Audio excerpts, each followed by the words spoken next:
This is Empowered Human Academy. Welcome home. I'm like unintentional in being intentional. Yeah. The scenario will present itself to make it clear what my next lesson needs to be. This is about love. This is about light. This is about the idea that you have everything you will ever need. And this life of yours, this is where you grow, you expand, and you remember who you really are. I'm Abe. I'm Isaac. In Empowered Human Academy, we join with humans of all kinds to feel the inspiration that can only come with empowered living. The stories you hear today are unique, but the energy you hear today belongs to you too. So, with hearts wide open, let's begin. Hey everyone, welcome back to this conversation with my dear friend, Alexis Robertson. We have been having a blast having these conversations. I hope the viewers who are watching have been really inspired and really encouraged thus far in the conversation series. Today we have, like I said, my friend Alexis Robertson. She is a lawyer, she is a mother, she is a lot of things, and it's so amazing. And I'm just so excited to have you here. Thank you so much, Alexis, for being here. Thanks, Abe. As usual. I say as usual, like I'm on these things all the time now, but still. I'm usually happy to be wherever I am, and this is no exception. So happy to be here. I love it. That is an excellent way to begin. Continuing in that vibe, identity is a thing that I'm curious about in general. And without like introducing a bunch of labels for who Alexis is, how do you self-identify? Who are you? What words do you choose for yourself?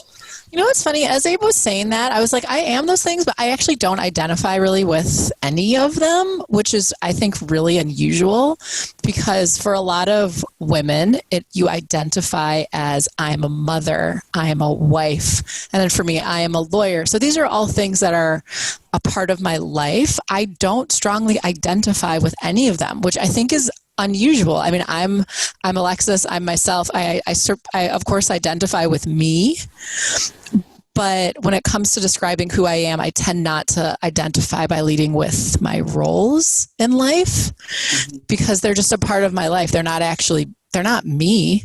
Totally. Which sounds blasphemous to say, right? Because we're kind of taught to identify with who we are and what we do, but right. Has that always been the case for you? And also, like, do you have words that you choose for yourself, or is it just like you hold the? I don't. Yeah, I think technically it has always been the case. I've always been someone who struggled to just be like, this is who I am, and it's not because I lack identity, but it's because I don't do it. I don't tend to do it in the typical way of like let's talk about motherhood, for example, and that's not at all to say anything negative about women whose first identity and whose strongest identity is as mother. I'm not bashing that. But if you ask me who I am, that is not my first answer. I'm more likely to tell you the things I'm interested in. I'm more likely to tell you about like the connecting things between what I do.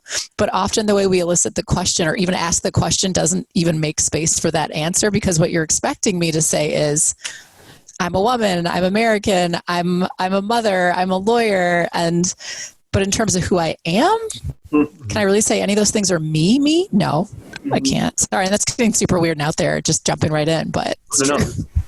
That's exactly why I asked that question. So you said you may be likely to talk about the ways that the different things in your life connect. That feels like an interesting subject. Is there a consistent thread there? Or a little bit, and not exclusively. But so my day job, and yes, I'm still a licensed attorney. I don't practice anymore. I'm director of diversity and inclusion at a very large law firm. But when it comes to the things that I'm most interested in life, a lot of them relate to making the unconscious conscious. And that's truly what D&I work is at the end of the day. So if you ask me, am I passionate about diversity and inclusion? Yeah, I'm passionate that we should treat people as people, but that's not so much a passion as it is a given. But the things that most attract me, and this, us connecting through Whole30, a lot of that is about making your health and wellness and nutrition habits conscious, right? So you can be intentional about them. So, but for somebody who sees me on paper and is like, okay, she does diversity and inclusion work, so why is she a Whole30 coach? How do those things relate? But to me, they very much relate. They're all related to making unconscious habits conscious so you can be intentional about it. So I don't know that that's who, once again, I can't say that's who I am, but in terms of a trait that I most identify with are the things that most interest me, though that tends to be a unifying factor. Absolutely. Cool. And we met through the Whole30 program. We randomly met at an event and we sat next to each other, and I was so intrigued by you. And then we met again at the book signing the next day. Mm-hmm. And you were like, you need to become a Whole30 coach. And I'm like, girl, you don't even know me, but yes, thank you. What did you do? And I'm still right about that. I know. So you still became a coach though. So we got that part right. Thank you so much. Dude, yeah, you saw that in me before I did. So thank you for that. So you talked about bringing the unconscious conscious. Why is that important to you? And what does that look like in your life? Oh my gosh, it's in everything. So you guys have probably, maybe you've heard it. It's the Carl Jung quote, that until you make the unconscious conscious, it will direct your life and you'll call it fate. So we do that all the time. Like, we just don't know how many of our habits are automatic, habitualized things passed down to us from either our family or our culture or whatever. And we just do it because it's what everybody does. And you see it across the board. So for me, my day job with how we treat people, there's all sorts of unconscious habits we engage in with how we interact with others that we don't question at all. You know, something as mundane as, does someone say hello to the lady at checkout? Mm-hmm. Right? A lot of people, that's not a person. That's the person at checkout. I'm on my phone. Well, that's an unconscious habit. Whether it be what you eat. You know, I've always eaten, name the thing. Okay, did you intentionally decide that you like that? Or is that because of the culture that you grew up in? And so I think there's a large amount of sort of dismantling oneself that you start engaging in, ideally, like at least in adulthood, sort of, if it's going well. Like, there's a bit of a privilege in this, though. Like, we have to be honest, not everyone has the privilege to be like, am I living my best life? But if you are somebody who can, I do think it can be across the board. It can be in like literally every aspect of your life. Where are you on autopilot? And where are you on autopilot, or have been?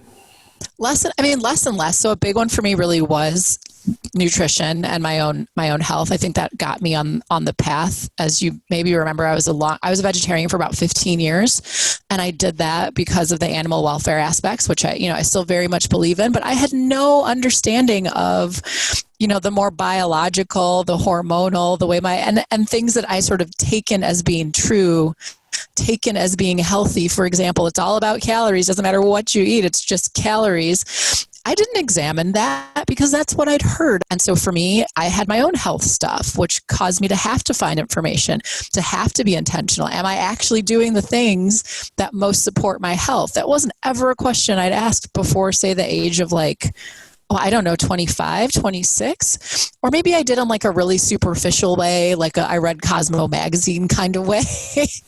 Yeah. But so for me, that was definitely where I started. And I do think as I get older, it tends to be a dismantling of what I thought I knew. And usually life will present me with the next thing I need to learn about. So it doesn't even have to be, it's weird. I'm like unintentional in being intentional. Yeah. The scenario will present itself to make it clear what my next lesson needs to be.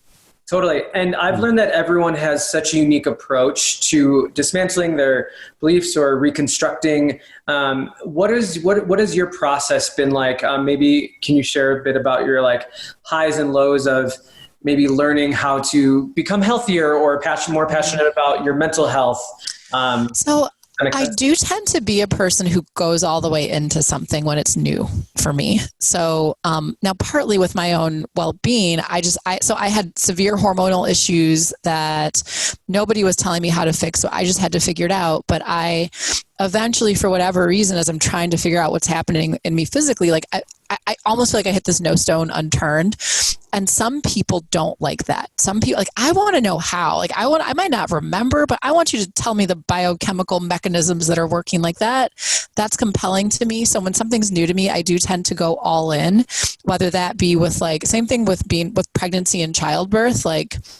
I learned a lot of stuff. I eventually was like, oh, so that's what OBs are so concerned about. There's really these three main things that can go wrong.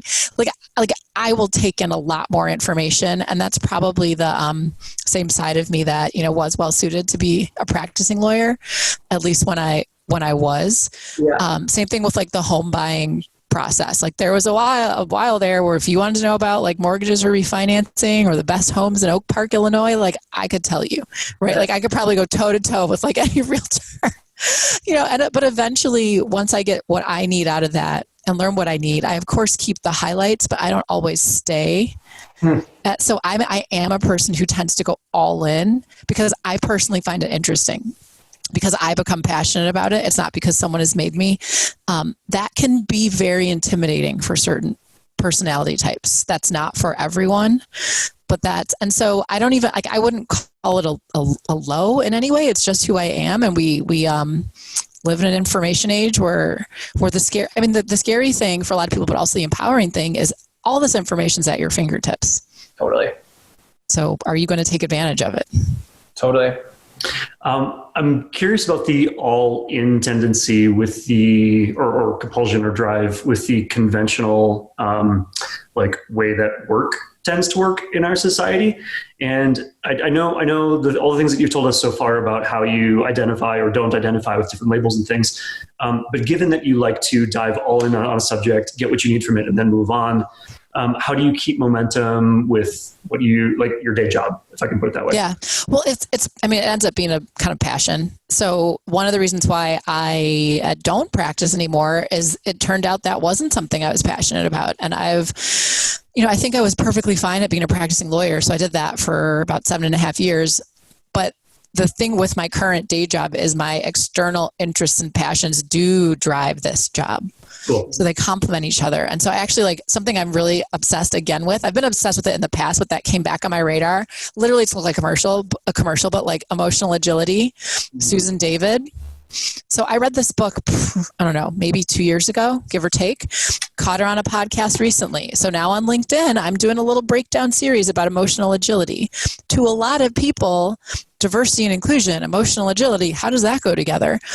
But it's about regulating your emotions and yourself. What I'm asking people to do in the workplace is just that. Usually, though, in my space, we don't tell you how. We jump straight to don't be biased. Let's interrupt bias. That's confirmation bias. Don't do that.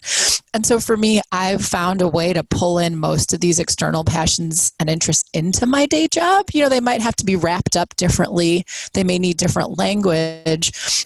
But that's also why, because these are like my favorite topics. I rant about these all the time. I love it. That's why professional alignment, at least as I've come to call it, is so important. Once again, these are privilege. It's a privilege to be able to pursue this. A lot of people, it's like, can I pay rent? Doesn't matter if I like what I do, it pays my rent. That's a thing that's real. But if you're somebody who has the ability and the means to align who you are with what you do, they're going to be congruent. You're not going to have that problem. And that's also why you will be so much better at your job. Because if you just take somebody who doesn't really care about diversity and inclusion, drop them into my job, it doesn't matter how much you pay them, I will be better at it because I'm spending my free time reading stuff and being like, wouldn't it be interesting if we offered a model on emotional agility and how that really promotes inclusion in the workplace? Right? Yeah. That's not even hard for me to come up with because it's like, clearly that's what we're going to do. But for someone else, they're going to be like, I'm reading old books about best practices in D&I and I'm so bored. Mm-hmm. So yeah, that's my rant about that. Yeah. That makes me so happy. It makes a ton of sense on how those subjects would be connected and why emotional agility would be a prerequisite to even approaching the rest of the conversation. It's really mindfulness. Honestly, we don't even talk about that because I'm asking you to be aware of what's going on in your inner world, which most of us are not good at, but we don't talk about that. We're just like, be nice to people. But really the first step, go ahead. Sorry, and saying what does that look like? What does that feel like? How is that actually played out? And what you were talking about with it being a privilege that you can do this in the work. I think that all humans have the capacity to do that with their self and with their family and with their friends and what they choose to participate in. Mm-hmm. Because it's about that mindfulness approach to life. And that's what I've learned from some of the clients that I've worked with. It's teaching them how to take ownership of everything that's going their whole life, all right? All of it. You have to take ownership of all of it. And that is hard. But the thing is, no matter where you look within the world of personal development, everything from the latest book at Amazon to pulling the tenets of, say, like Buddhism or something like that, that ownership of your experience is at its core, but we end up getting really fixated on external events. Like, if only this happened, if only that person would recognize me and give me that promotion, or if only I could find the right, and we're taught that once external events line up, you will be happy. You're usually not told, yeah, you're kind of in charge of all of it. Happiness is an inside job. Here's some guidance, but it's all on you. And I find that really empowering, to accept that I'm responsible for every aspect of my life. But I do think a lot of people actually find that concept triggering, and will get really upset when they first hear it, at least until they understand the nuance. That makes sense. I use the CoStar horoscope app, and I feel like every other day it's reminding me that, like, the words are, but remember, all of these external events are just a mirror, and that, like, those words keep echoing in my head whenever I encounter anything. I want to ask more about what you said about it bringing up the subject to be triggering for people who haven't considered it before. Sometimes, how do you broach any of these subjects with people who haven't yet begun that work, like, especially maybe in a professional context with D&I, if you're so that's actually why, well, one, it's why I love Susan David and her work, because it's wrapped in, like, the Harvard Business Review, right? So automatically, and her work started as a Harvard Business Review article that has since turned into a book and, a viral TED Talk. But a lot of the tenets of what she says are things you could pull from anywhere, and that in a way can actually be highly spiritual. Can't say any of that in the workplace. But what you can say is, I want to help you align your actions and intentions with your values, right? Like, that tends not to freak people out. Like, what do you value? And then the way you're showing up in the world, does it reflect that? And if there's a disconnect there, why? Let's talk about that. And so that's something I love talking about. Most people are open to that, because it means I'm trying to help you live in a way that you want to live, because your values are things you've chosen, right? Whereas for me, back to my day job of me coming in and saying, I think you have implicit bias, right? Like, that's a surefire way to shut people down. I also think certain buzzy personal development words shut people down. But when you start talking very concretely, are your values aligned with your actions? A lot of people, even if they aren't personal development, they're not open to change types, they'll hear you. Like, they'll at least listen a little bit when you say that. What have you found as you explore the values of people? Like, they're the same. Yeah, they're generally the same. Okay. I mean, and the thing is, we get things mixed up in the execution. Okay. And I also do think this takes more of a fundamental optimistic view of humanity. But I really do believe that generally when people are not positive, maybe nobody likes them for whatever reason, they've usually encountered something really traumatic in their life. And there's a lot of armoring, there's a lot of defensive stuff going on that maybe they'll never admit to anyone in their entire life. But often at their core, they're a good person. They've just have these coping mechanisms that are not useful. So how do you approach folks who might not be open to changing their narrative or changing their perspective? And you said, like, there are some self-development words that are kind of like a sure course for, like, blocking or becoming defensive. What are some of your tactics that you can encourage? That you do encourage folks to use in order to evoke this type of introspection? Well, it's interesting. I definitely don't think you can make somebody do something they don't want to do. So I think the first thing is someone's willingness to engage. Now, it is different because in the workplace, in some ways, that's what we're doing, which is actually why in the workplace, I'm much more about systems, because individual change is very hard.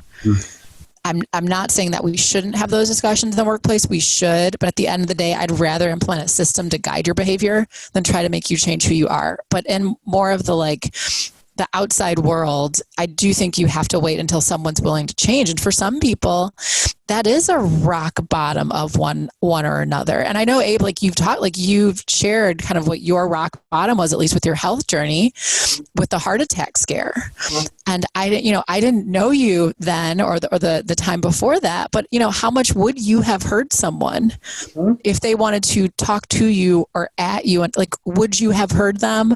Would there have been a way to pique your interest outside of you just deciding? Yep. So I do think fundamentally it's a really personal decision to decide that you want to change something. I love that. I totally agree with you. There were many times where people said, you should take control of your health. And I'm like, I don't know what that looks like. I don't even have a connection to it, let alone wanting to change it. So like, why would I? You talked about systems instead of individual approach. What systems have worked for you or the people? So I'll give an example that might be like a little bit boring, but just pulling from work again. So a lot of times in the workplace, we have issues with people when it comes to leadership and management of other humans, and that can take a lot of forms, but feedback can be one of them, right? So me being like, Abe or Isaac, read this book, it'll teach you how to give feedback, and then I want you to give feedback. Okay, you might do that, and maybe you'll implement it. Or if, particularly at the organizational level, I could implement a structure where I'm requiring you to give feedback, right? Whether it's as small as an email prompt or, I need you to go into the system every 2 weeks and record the feedback that you gave to your team. Sure. Now, is this as ideal as like an organic, you really wanted to do it? No, but it still is going to get you to engage in the exercise. And a lot of times, you actually need to change the behavior before you'll change the kind of the headspace or the thoughts and feelings behind it. So maybe it's because we've implemented this thing where twice a month they have to go put in their feedback that they're like, wow, it's actually been really useful giving feedback. Mm-hmm. Right? Because we required the behavior before changing the thoughts and feelings around it. That's not to say you have to do it that way, but so I do think for some people taking that to your life, a lot of people didn't learn to love running before they started running. Yeah. They just started running. Yep, that makes sense. You're leading immediately into my question, which was, have you done this for yourself or for things outside of work, like work?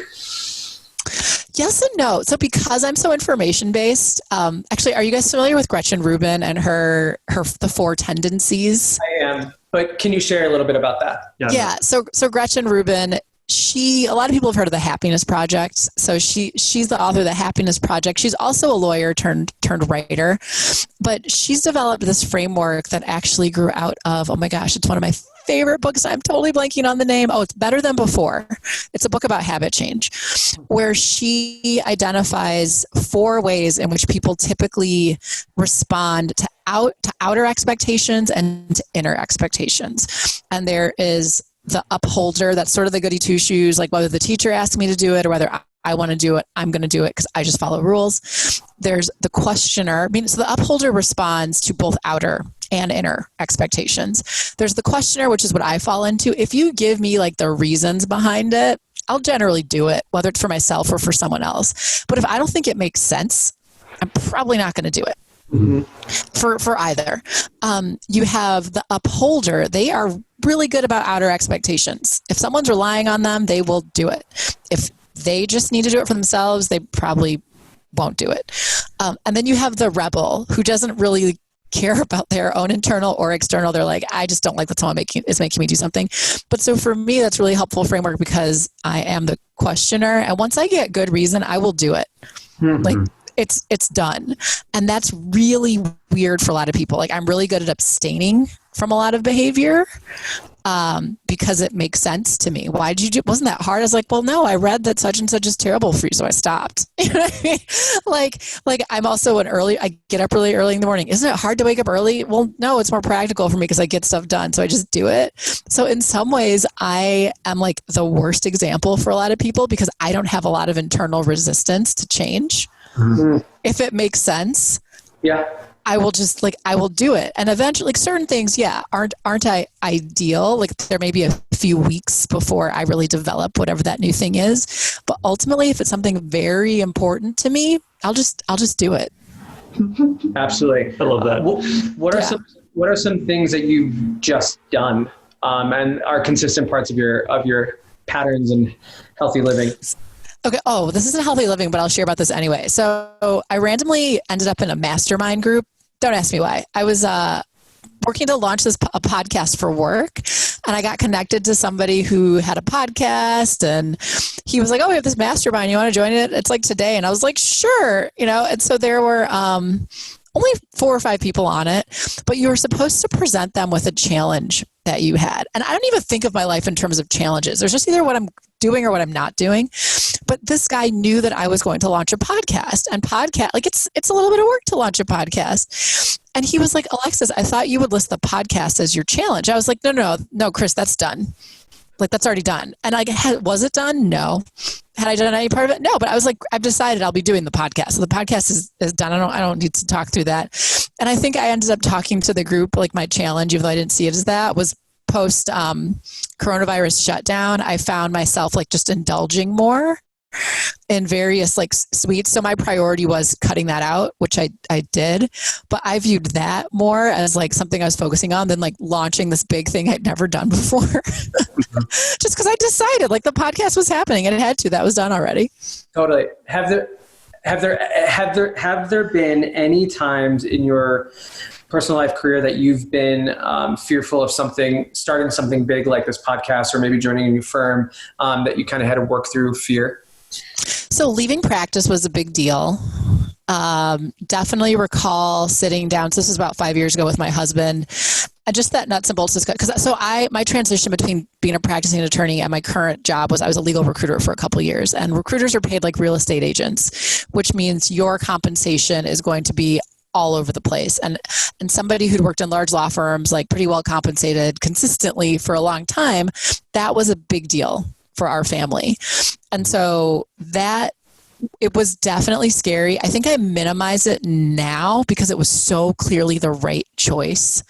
I don't necessarily carry with myself that like emotional feeling that I had then, but I do know that was very difficult. And there was a little bit of identity stuff with it. And I've gotten asked this a lot because lawyers really identify as being lawyers. Like, was it hard for you to leave practice? And there is this feeling at that point, I've invested 10 years, right, between law school and the time practicing. So that was certainly there. But going back to kind of who I am, I wasn't as tied to being an attorney as being literally who I was.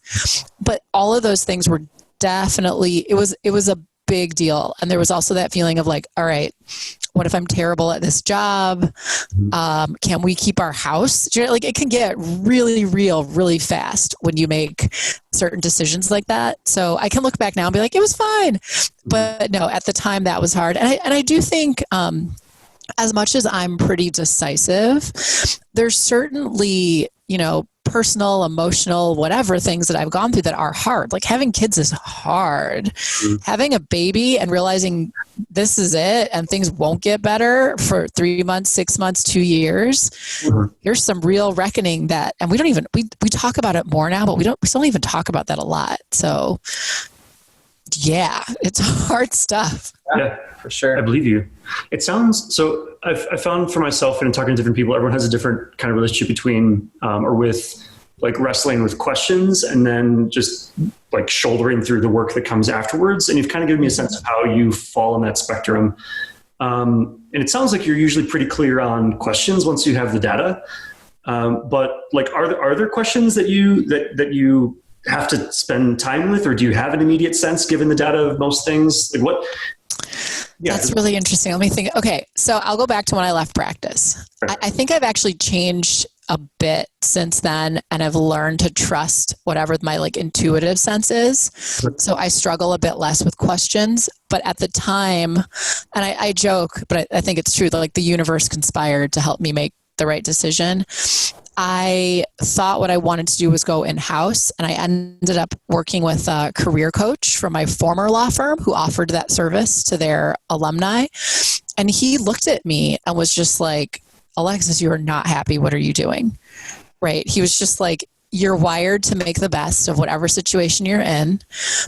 but you're not happy. You don't like being a lawyer, like really, like literally, like, and I really annoyed, like, gave me your 6 handy tips to go and get an in-house legal job. You weren't supposed to like go in on me on like a soulful level and be like, you don't like what you're doing. So that was definitely one where I had some inner knowing. I wasn't able to elicit even the question.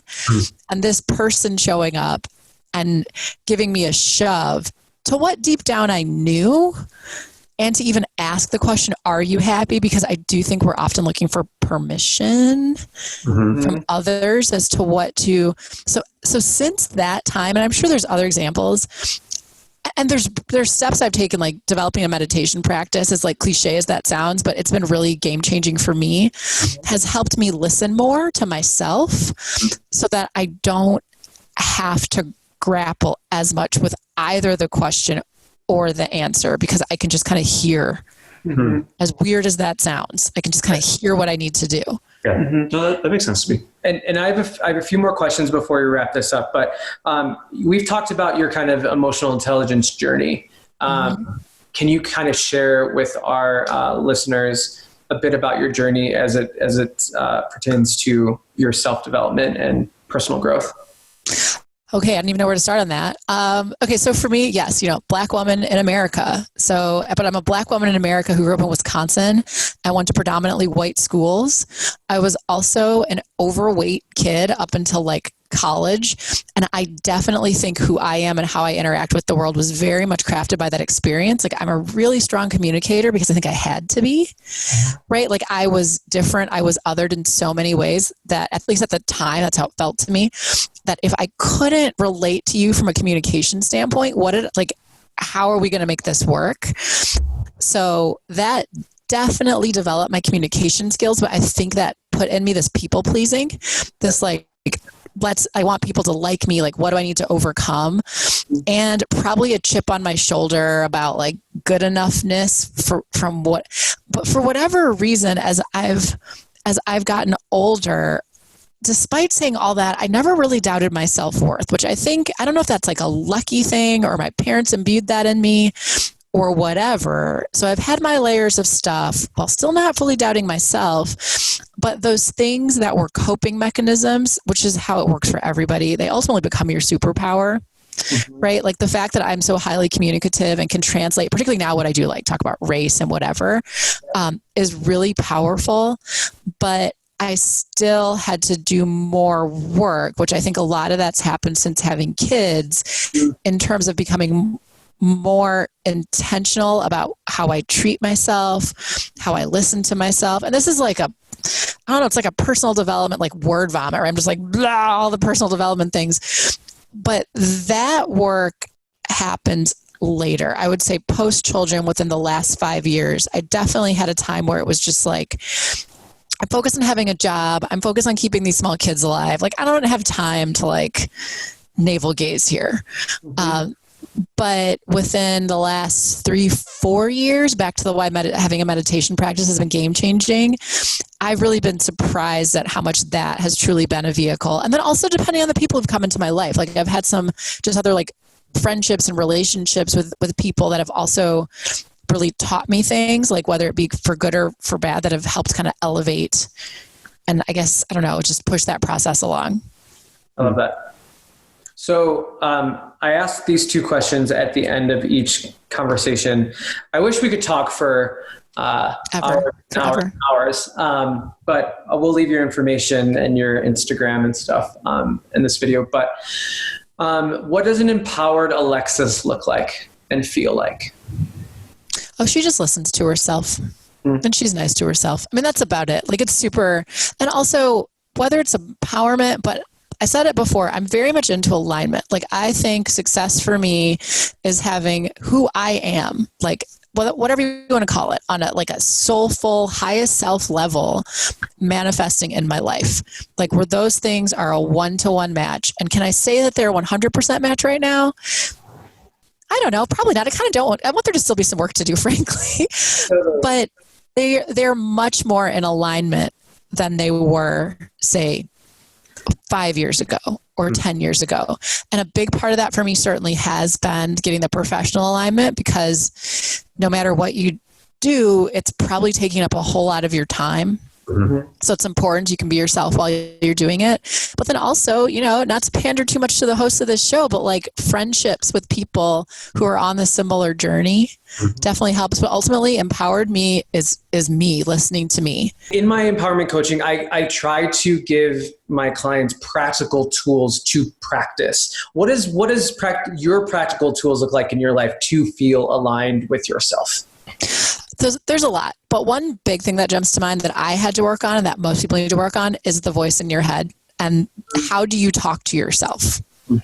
Right? So as a lawyer in particular, our voices are super mean.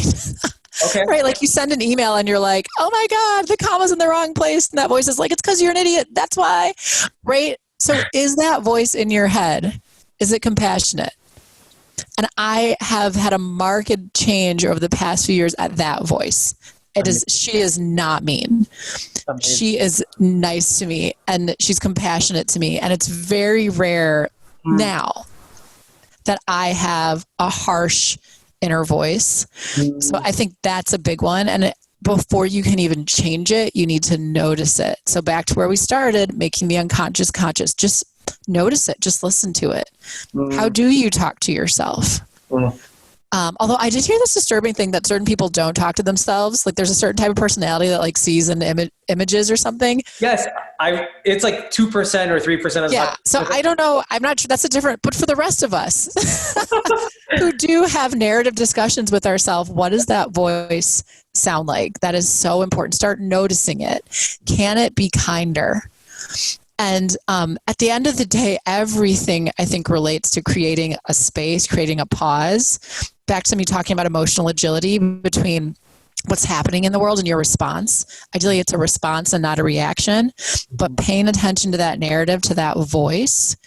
And if you do notice it, can you change it? Easy for me to say, so much harder to do. Like we're talking life's work stuff here, but the becoming an observer, and I'm very much in this space, like I said, because I've just like been refreshing myself with emotional agility. But these are also like the tenets of, a lot of like spiritual work, but be the observer of your thoughts.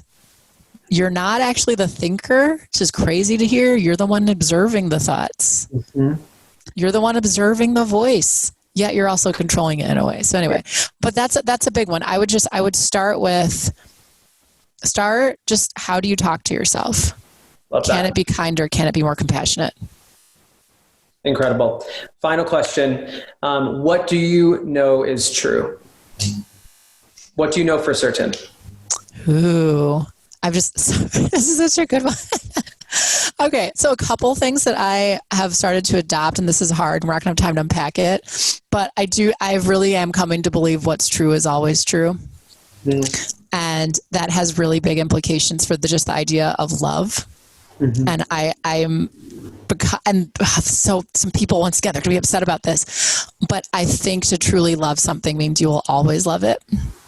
And that a lot of what we do is conditional love, which arguably conditional love is not actual love. And we see that in a lot of our relationships where we say, I will love you if, I will love you as long as you never do the following. And that also, we can unpack that. That has a lot. But the thing is also when I like reflect on, say, how I love my children, there is no I love you if, right? It's I love you. And so to me, that goes back to because it's true. And if it's true, it's always true. And so like my children, I will always love my children because it's true. And so I think there's a big question about, are you able to extend that type of love to other people? And it's really hard. But yeah, so for me, a truth is that what's true is always true. And the big implication is that means if I love you, I'll always love you. Which sounds like I'm like quoting Whitney Houston songs, but that's just what it is. Oh gosh, Alexis, this was so good. Thank you so much. We are so much for having me. So much fun. We'll talk more. We'll talk more. Always. Whether we record it, different question, but we'll talk more. I love it. Thank you so much, Alexis. And Hope you all enjoyed it. Peace. This podcast is the work of Lightward, our company, named for that toward the light direction which informs every single thing that we do, including money. Which means, like everything else, the way we earn revenue is not based on industry norms. It's based on what feels deeply right and aligned by passing through the door that feels like it has more behind it, not less. And the way we keep this podcast going is all Lightward. It's pay what feels good. It's an exchange of value between you and us. We're keeping conventional podcast advertising totally out of this. And here's how Pay What Feels Good works. We give you this episode because it feels good to do so. And you consider, honestly, what number of dollars this episode is genuinely worth to you. I do not care if that's $3, $1,000, or literally $0 and a heart emoji, as long as that trade genuinely makes your day better. And the energy there is the entire point. That is what we're building our business on. No advertisers, no selling your attention, just you and us, trading value in a way that builds us both up. So whatever the number, when you're done listening, head to empoweredhumanacademy.com and hit the Pay What Feels Good button. We use this policy across all of our company's work, and I'm really excited to bring it here to the world of podcasts. This is us voting for the world we want to see. Thank you for being here.